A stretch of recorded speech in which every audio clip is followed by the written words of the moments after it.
Good afternoon and welcome to clearancing a 350 Chevy small block Generation 1 old school for a stroker crank. It's an Eagle forged stroker crank with there it is. It's the 4340. So we had the engine board 30 over, and now it's time to fit the big H-beam rods with the big 7/16 cap bolts. But the problem is with these Eagle is they're pretty stout and they're pretty big. And when this big old rod end goes to spin around in the block, well, these are a problem. So if you're using 3/8 fasteners, small stuff, not a big deal. But this big set, 7/16 head, it's a 3/8 rod bolt. So if you're using 3/8 rod bolts, you're gonna have to clearance your block. So I'll show you what we did so far. In fact, all the counterweights clear, no problem. But what we ran into is every single cylinder and every single rod bolt, the caps had to be clearance and massage. So hang on one second, I'll be right back. Okay, just took the crank out and you can see I've already ground. Now supposedly the water jackets are pretty close here, but you can see I made some marks where I need to clear. And the way I made those marks is I got my little paint pen and I put some dabs on my workbench, and then since you really can't see with the pick, I used the pick to transfer the paint marks to where I needed to. So I just put it on here and I went over here and I drew my line, because you can't get in there when the crank is in there with the pen. So that's what I did. So you can see there's already some metal taken out, but we got to take this metal out. And down in the bottom, we're good on this bore, nothing hits. But on this bore, you can see right here, when that rod end comes around, I have to take that out. I have to take that out. This one's got quite a bit that has to be taken out. You can see it there. Same thing for this cylinder and this cylinder. This cylinder clear. Now I'm looking for 60 thousandths, 60 thousandths.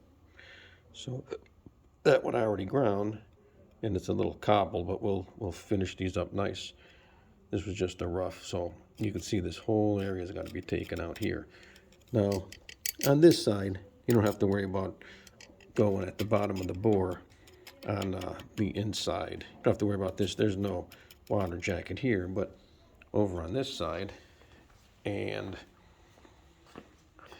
this is cylinder, let's see, I think it's cylinder 7. You can see that some of the pan rail has to come out, not much, and also this has to be ground out again.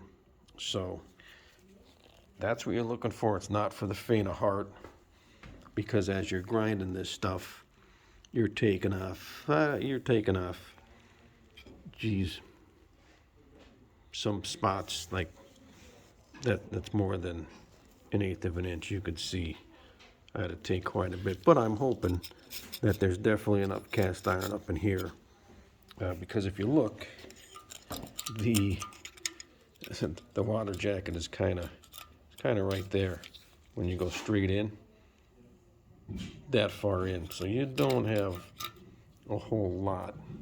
And in fact, I was even wondering if these Eagle rods would work in this Chevy block, but it looks okay. We're clearancing. This will be the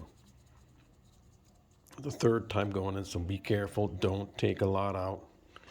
Take just enough, go back in, because you can't put the metal back.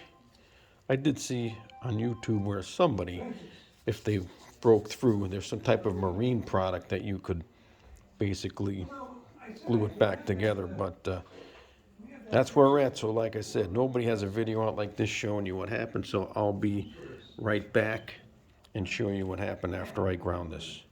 So, God bless America. Keep racing. Don't outlaw fossil fuels, you jerks.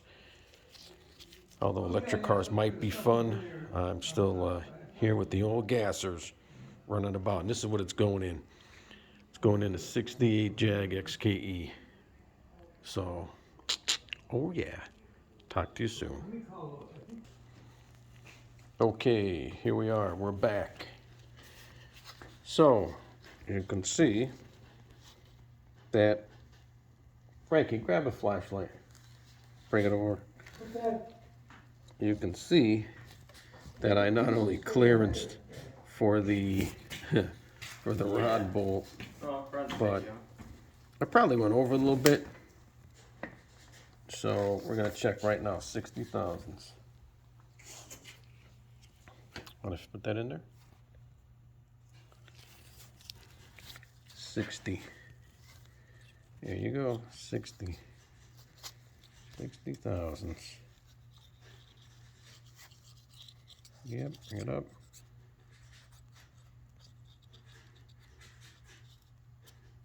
We tight? No, tight.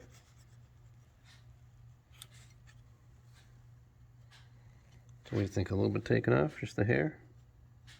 Yeah, I hear more on. It says 50 to 60, so pull out the 50. The one right next to it. And you can see we relieved way down in there. So this one, you can see down there we did the same thing. Oh.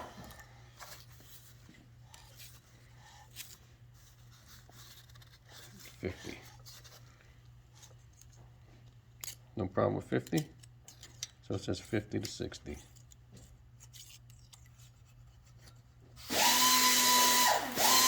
Yeah, 50 clears. So 60's tight, 50 clear. So I'll show you what I did.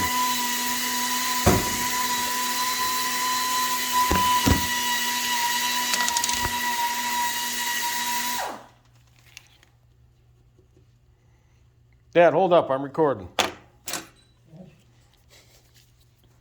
I got the yellow marker, I put some of the stuff here. So if I'm gonna take a final shot at it, let's mark it exactly where it needs to go.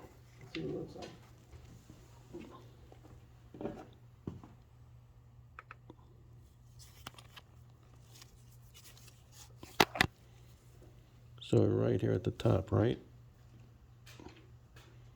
Right there. I gotta take a little bit out right there to make 60 thousandths. It's overkill, but that's the way it is. So that's what the block looks like. Shine a light on this one. Not much was taken out of there. Not a lot taken out of there. Shine on the next one.